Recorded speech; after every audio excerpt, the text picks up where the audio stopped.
A beautiful evening in this beautiful country, the United Arab Emirates, in the beautiful city of Dubai. Beautiful venue with beautiful brothers and sisters. Every one of us is productive. That's why we are here, mashallah. If we had no productivity in us, we would still have been sleeping back at home, mashallah. And there might be other productive people listening to us online. By the will of Allah, they too have some form of productivity, which we need to acknowledge. So we thank Allah subhanahu wa ta'ala for making us people who really can use our time wisely. This evening, you know, we are speaking of a productive Muslim. Firstly, the Muslim part of it is extremely important because that is what will guide the productivity. If a person does not have in them that Islam, then perhaps their productivity might not be of benefit to the ummah of Muhammad sallallahu alaihi wasallam, and perhaps it might have a totally different impact on humankind at large. So we thank Allah for being Muslim, who are surrenderers to the word of Allah. And this is why it's important for me to start off by reminding myself and yourselves that the root of the productivity of a Muslim lies in his or her link with his maker or her maker.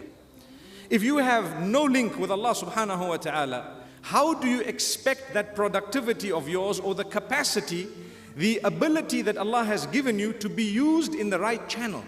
How do you expect your intention for doing something or using the capacity you have, the intention behind it to be correct when we don't even have the basics, which is the link with our own maker or the ability or readiness to surrender to the teachings of Muhammad sallallahu alaihi wasallam? This is why when we call ourselves Muslim, we should be ashamed if we do not surrender, because we would be lying. We would be telling a lie. A man says, I'm a Muslim. Muslim means al-istislamu lillah. Someone who surrenders to Allah, and he's not productive enough to get up for Salatul Fajr. He's not productive enough to go to the masjid for Salah, for example. So can he really say, I have surrendered to Allah? Let's be honest. Can someone who's not prepared to adopt the commands of Allah at all say that I am a surrenderer to the law of Allah or to Allah subhanahu wa ta'ala? And the reason why we start off with this is there is room for improvement in my life and in yours. And by the will of Allah subhanahu wa ta'ala, we can all do better in this regard.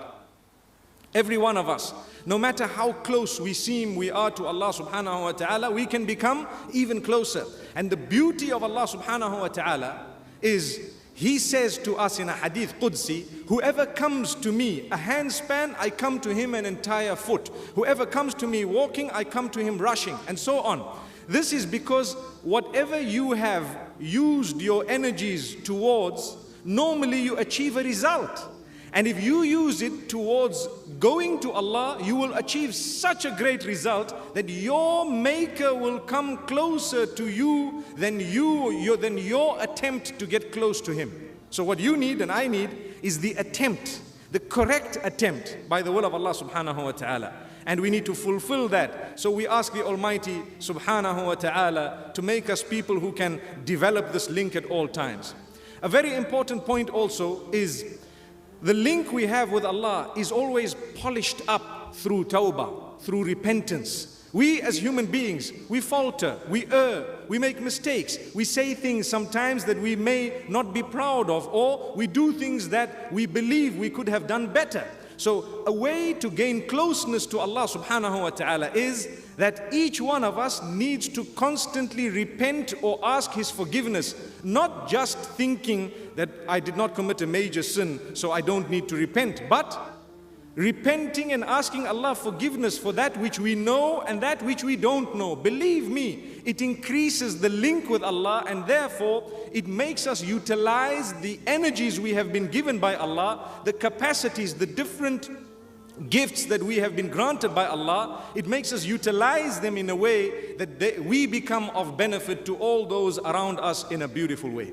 So we ask Allah subhanahu wa ta'ala to grant us ease. You know, the brothers were telling me that you have to say something on a lighter note, because you know the crowd is quite big, mashallah. We have a capacity crowd, some people might still be coming and so on. So I was telling him, my brother, you know what, we are going to be speaking of something productive. So by the will of Allah subhanahu wa ta'ala, it's going to be more serious. He says, no, you need to make sure that you raise a point that will make the people think in a positive way, but getting the message across in a lighter way. Moments ago he said, in his own style, talking about me, in his own way. The truth of the matter is to reach out to the young and the old. Sometimes we use examples that really would remain in your mind.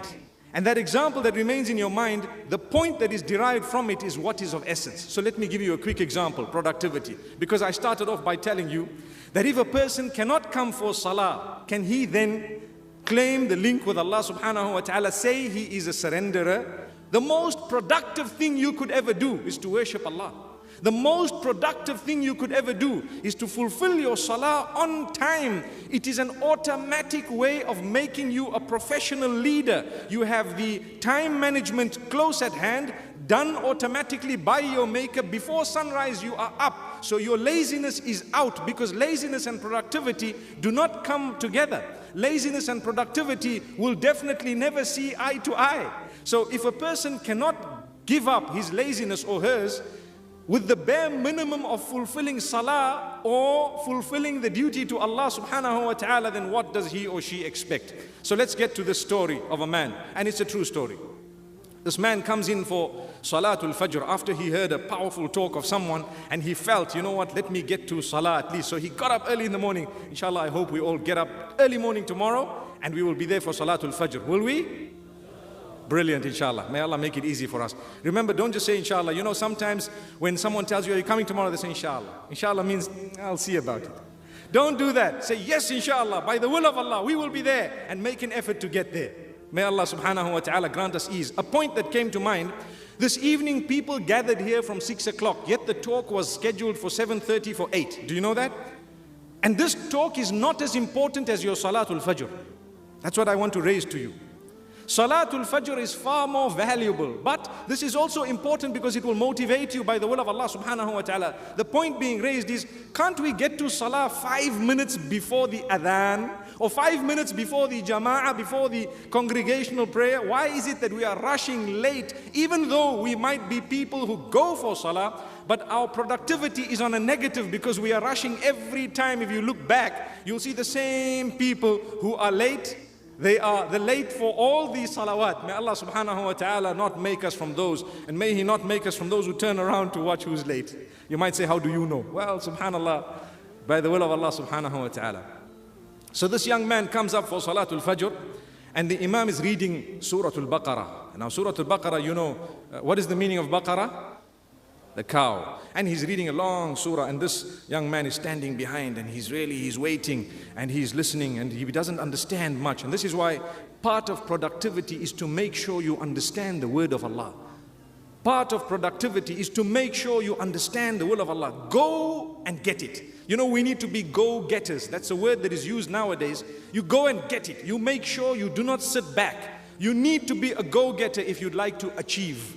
Which means you talk about something, do not rest until it is done. So when we say the word of Allah subhanahu wa ta'ala, can I ask a question here?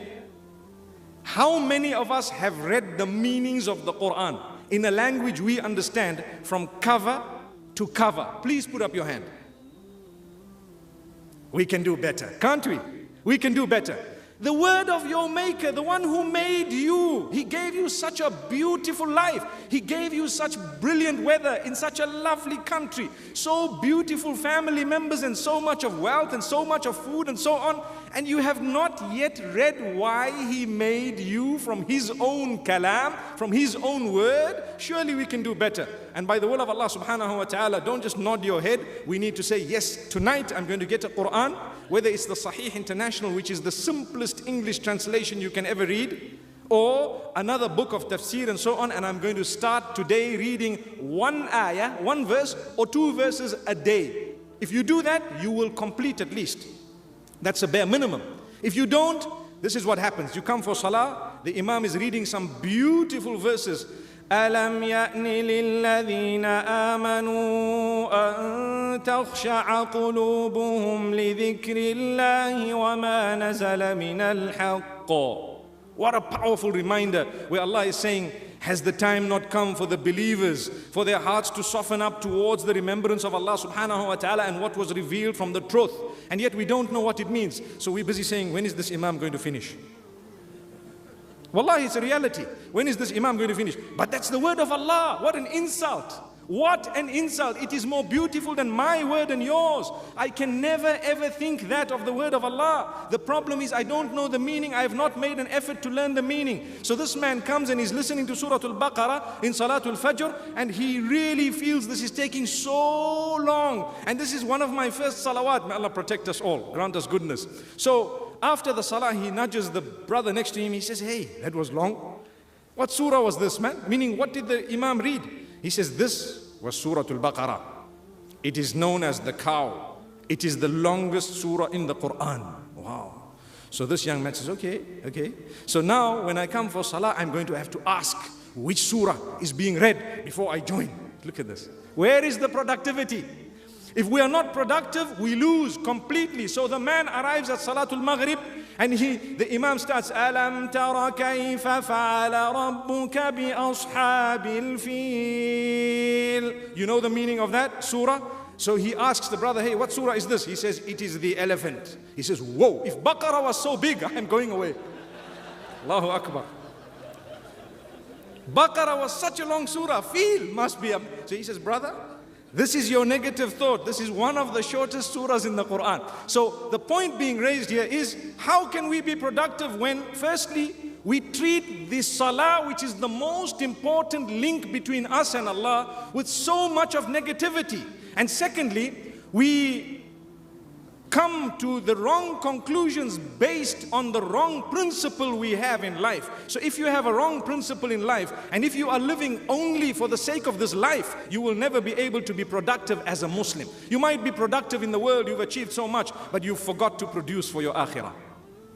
This is why, if you look at one of the best du'as in the Quran, Allah subhanahu wa ta'ala, through the du'a, informs us of the importance of this worldly life and how important it is to be a successful person who has happiness in the dunya. That can only come with the discipline of Islam, with the discipline of the laws of Allah subhanahu wa ta'ala. So Allah subhanahu wa ta'ala tells us, وَمِنَ النَّاسِ مَنْ يَقُولُ رَبَّنَا آتِنَا فِي الدُّنْيَا وَمَا لَهُ فِي الْآخِرَةِ مِنْ خَلَاقٍ. From amongst the people there are some who ask Allah subhanahu wa ta'ala saying, oh Allah, grant us in this dunya, but they don't have a portion of the akhirah, of the life after death.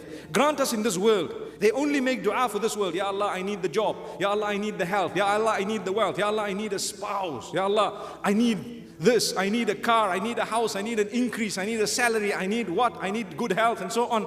All these du'as are good, but what du'a did you make for the life after death? You will get your promotion, you will get your wealth, you will have your car, you will have your health, you will have a spouse, you will have children. May Allah grant that to us. But did you ever think that one day you have to leave all of that? What this would mean is your expertise that Allah gave you, the ability to produce, mashallah, to be productive by the will of Allah subhanahu wa ta'ala, you have utilized all of that to build an empire for yourself, to be able to be happy and smile and look at everything and press a remote, your garage opens. Press a remote, your car opens. Press a remote, the car starts. Look at the kettle in the kitchen and it starts grrr, subhanallah. Imagine, today you can look at something and it starts operating. I'm sure a lot of you have the phones where you look at it and it scrolls down. You look away and the video stops. You see how it's working. So all this is part of the dunya. But Allah subhanahu wa ta'ala says, وَمِنْهُمْ مَنْ يَقُولُ رَبَّنَا آتِنَا فِي الدُّنْيَا حَسَنَةً وَفِي الْآخِرَةِ حَسَنَةً وَقِنَا عَذَابَ النَّارِ.